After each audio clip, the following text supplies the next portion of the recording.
8 মাস তো হয়ে গেছে, যদি ডিসেম্বরেই ধরেন আপনাদের কথা অনুযায়ী আরো প্রায়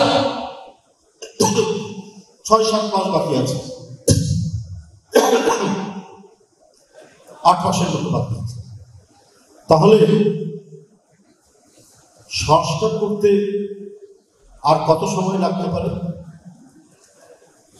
যদি কেউ কেউ বলছে সরকারের পক্ষে বা সরকারের অনুরাগী যারা, যদি সংস্কার সম্পাদন না করে নির্বাচন গেলে যারা ক্ষমতায় আসবে তারা সংস্কার করতে পারবে কিনা সন্দেহ। বা সংস্কার তো একটা পলিটিক্যাল উইল, সংস্কার তো একটা রাজনৈতিক অঙ্গীকার। সে যদি একটা অঙ্গীকার করে তাহলে সে করবে না কেন? আর আপনি সংস্কারের প্রস্তাব দিয়ে যে দল নির্বাচিত হবে তাকে তো আইনীকরণ করতে হবে, পার্লামেন্টে তো পাস করতে হবে। তাহলে এই ধরনের ধোঁয়াশা তৈরি করে, এই ধরনের বিভ্রান্তি তৈরি করে কার উপকার হচ্ছে, কার লাভবান হচ্ছে? আজকে গণতান্ত্রিক সংগ্রামে যারা একসাথে লড়াই করেছে, যে সমস্ত রাজনৈতিক দল এবং সর্বশেষে ছাত্র জনতা, ছাত্ররা, তো আমাদের মধ্যে যদি মিসআন্ডারস্ট্যান্ডিং বাড়ে, ভুল বোঝাবুঝি বাড়ে, তো ফ্যাসিবাদ তো মাথা তোলার চেষ্টা করবে। তো সেটা কি এই দেশ, এই জাতি, এদেশের গণতন্ত্র, এদেশের সার্বভৌমত্ব, এদেশের স্বাধীনতা, তার জন্য কি মঙ্গলজনক হবে? এটা অন্তর্বর্তীকালীন সরকারের কাছে আমার জিজ্ঞাসা। দায়িত্ব আপনাদের। আমরা দেশের জনগণ শেখ হাসিনার পতন দেখতে চেয়েছে এবং ভালো একটি সরকার দেখতে চেয়েছে। আর বলা হচ্ছে অন্তর্বর্তীকালীন সরকার, এই সরকার একটা অবাধ সুষ্ঠু নির্বাচন অনুষ্ঠিত করবে। কারণ এই অবাধ সুষ্ঠু নির্বাচনটা একেবারে জাদুঘরে পাঠিয়ে দিয়েছিল শেখ হাসিনা। সুতরাং এই জাদুঘর থেকে আবার জীবন্ত অবাধ সুষ্ঠু নির্বাচনটা করতে হবে। সেই বিশ্বাস তো ডক্টর ইউনূস সাহেবের কাছে জনগণ দিয়েছে, রেখেছে সেই বিশ্বাসটা যে তিনি এই কাজটা করবে। তিনি একজন গুণী মানুষ, তিনি আন্তর্জাতিক সম্মান করবেন। কিন্তু যদি বৈপরীত্য থাকে, যদি দোদুল্যমানতা থাকে, পেন্ডুলামের মতো দুলতে থাকে, যে ডিসেম্বর না জুন, ডিসেম্বর না মার্চ, তাহলে এইটা একটা পলিটিক্যাল একটা কি বলে ডিটারমিনেশন, একটি সরকারের তার যে দৃঢ় সংকল্প এবং অঙ্গীকার, যেটার উপর জনগণের আস্থা বাড়ে, সেইটা অনেকটা দুর্বল হয়ে থাকে। এটা কখনোই কারোর জন্য কাম্য হতে পারে না। সীমান্তে গুলি করে আমাদের লোকদেরকে মারে, তখনই তো আমাকে জিয়াউর রহমানের কথা মনে হয় যে তিনি থাকলে এর একটা উপযুক্ত ব্যবস্থা করতেন, বেগম জিয়া থাকলে এর একটা উপযুক্ত জবাব দিতেন। যখন পাখির মতো গুলি করে ফেলানির লাশ ঘুরতে থাকে কাঁটাতারের উপর, তখনই তো আমার মনে হয় যে স্বাধীনতার সার্বভৌমত্বটা রক্ষা করাটা কত জরুরি, যে রক্ষা করার অঙ্গীকারের কথা জিয়াউর রহমান আমাদের দিয়েছে। আর বহুদলীয় গণতন্ত্রের কথা বললাম, এই বহুদলীয় গণতন্ত্রের জন্যই 16 বছর নিরন্তর সংগ্রাম করেছে কে? বিএনপির নেতা কর্মীরা। দলের কোনো লোক যদি কোনো চাঁদাবাজির সাথে কখনোর সাথে যদি যুক্ত থাকে, তাহলে তার বিরুদ্ধে সাথে সাথে অ্যাকশন নেওয়া হচ্ছে। আমরা শুনেছি বড়াইগ্রামে বিএনপির কিছু নেতা নাকি আওয়ামী লীগের স্বেচ্ছাসেবক লীগের এক হিন্দু নেতার বাড়িতে আক্রমণ করেছে। আমাদের দলের সম্মানিত চেয়ারম্যান, ভারপ্রাপ্ত চেয়ারম্যান আমাদের খবর দিলেন, কারণ এটা অনলাইনে একজন ভিডিওতে এটা বলেছে। দ্রুত আমাকে পাঠালেন।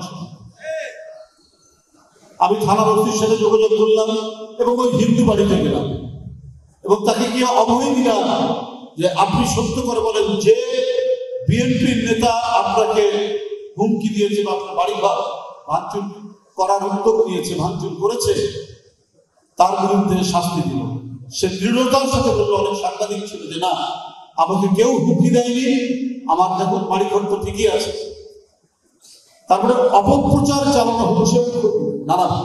আমাকে বড়াইগ্রাম থানার ওসিও বলেছে যে না, এই ধরনের ঘটনা একটা ছোটখাটো তর্কাতর্কি হয়েছে। তাহলে বিএনপি কত তৎপর, বিএনপি কত সতর্ক যে বিএনপির কোন নেতা কর্মীর দ্বারা কোন এই এলাকা কেউ যাতে কোনো ধরনের অশান্তির মধ্যে না থাকে, কেউ যেন নিরাপত্তাহীন না থাকে, সেই ব্যবস্থা তারা করবে, সেটা তারা করেছে। তো সুতরাং এইটা সহ্য করতে পারছে না যে বিএনপি কেন এই পদক্ষেপগুলো নিচ্ছে।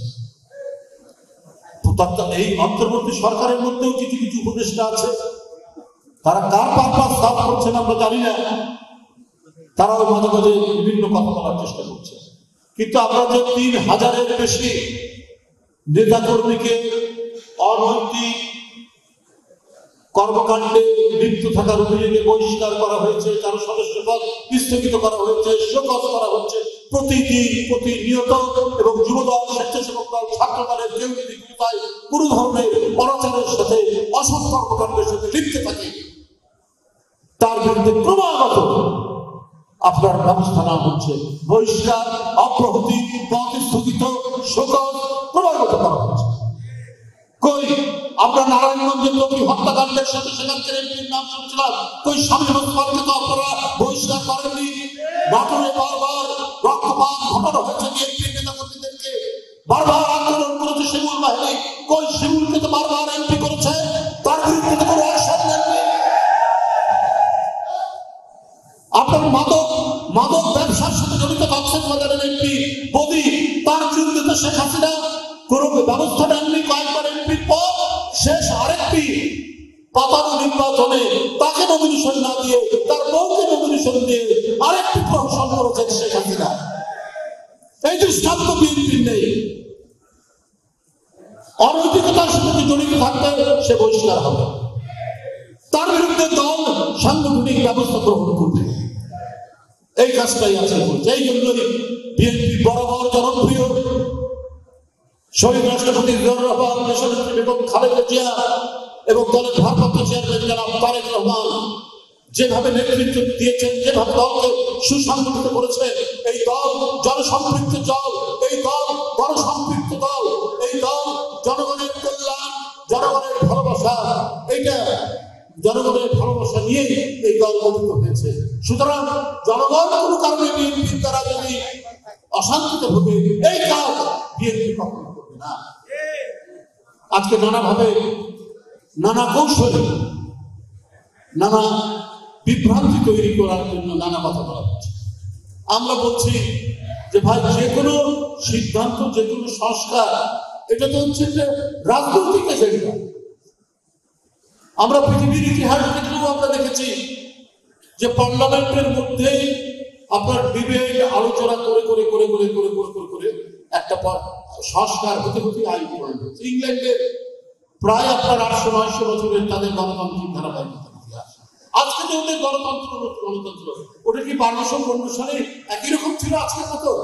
অনেক বিল হয়েছে, অনেক আইন প্রণয়ন করা হয়েছে, আইন প্রণয়নের মধ্যে দিয়ে অনেক সংস্কার হয়ে আজকে বিশ্বের একটি অন্যতম গণতন্ত্রের আদুর্ঘর হিসেবে বিবেচিত হচ্ছে আপনার ইংল্যান্ডের পার্লামেন্ট বা ইংল্যান্ডের গণতন্ত্র।